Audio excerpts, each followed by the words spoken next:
4 շաբաթ եւ ամեն օր գյումրեցի պատանիները օրը սկսելու եւ ավարտելու են նախորդ դարի 20-ականներից կանգուն թիվ 6 միջնակարգ դպրոցում։ 94-ի զինադադարի կնքումից 1 ամիս անց Արևմտյան Ամերիկայի Դաշնակցության երիտասարդական կազմակերպությունը առաջինը եկավ Ղարաբաղ եւ գյուղական համայնքներում սկսեց շինարարական աշխատանքների կամավոր նախաձեռնությունը։ Այժմ երրորդ ամառն անընդմեջ Գյումրիում ճամբարային օրեր են, որին մասնակցում են 12-ից 14 տարեկան 91 պատանի։ Ճամբարում ներգրաված են սոցիալապես խիստ անապահով ընտանիքի երեխաներ, ներգրաված են մանկատներից, սոցիալական կենտրոններից, որոնք իրոք ունեն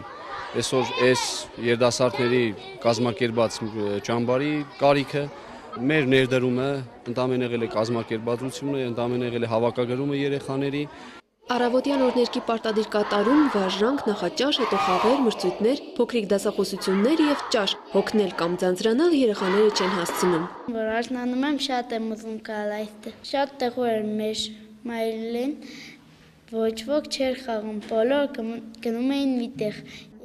Այժմ սեպտեմբերին Գագիկը պատմելու բան ամենից շատն է ունենալու, թե որ օրվանից է սկսելու եւ որ օրով վերջացնելու, դեռ կմտածի։ Իսկ մտերիմ ընկերներին առաջինը հայրենասիրական երգերն ու բնապահպանական դասերն է ուսուցանելու։ Պատմեմ ձեզ Թայրատի մահետին, իլից սպահում եմ, հետո ես եմ անցկացնում սրամիջից ու ձգում եմ։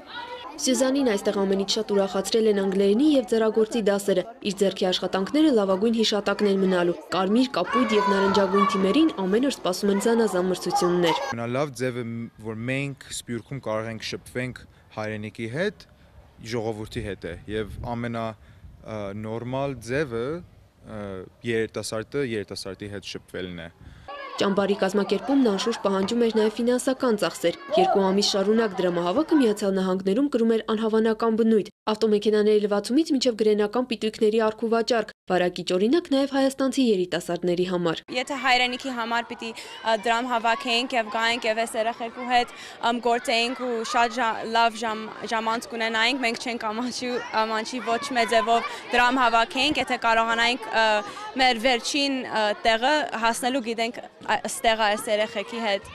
Հայրենիքը նրա հերոսների եւ պատմական անցյալի մասին պատանիները լսել են պարբերաբար ու ինչպես յուրաքանչյուր դասախոսության ավարտին ամեն տարի շարադրության տեսքով հանձնում են հայրենիքի ապագայի իրենց պատկերացումը։ Որ հայրենիքը պետք չէ լքել,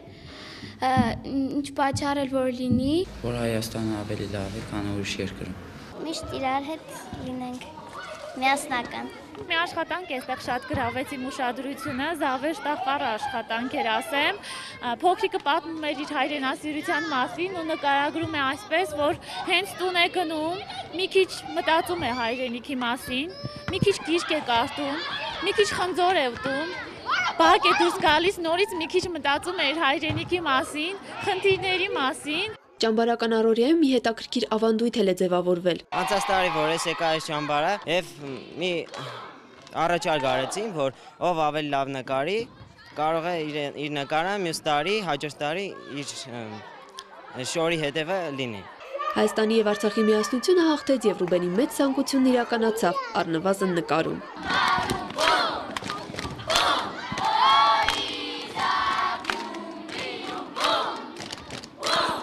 Դիանա Կարապետյան, Հովհաննես Քյոսեյան, Երկիրն այսօր։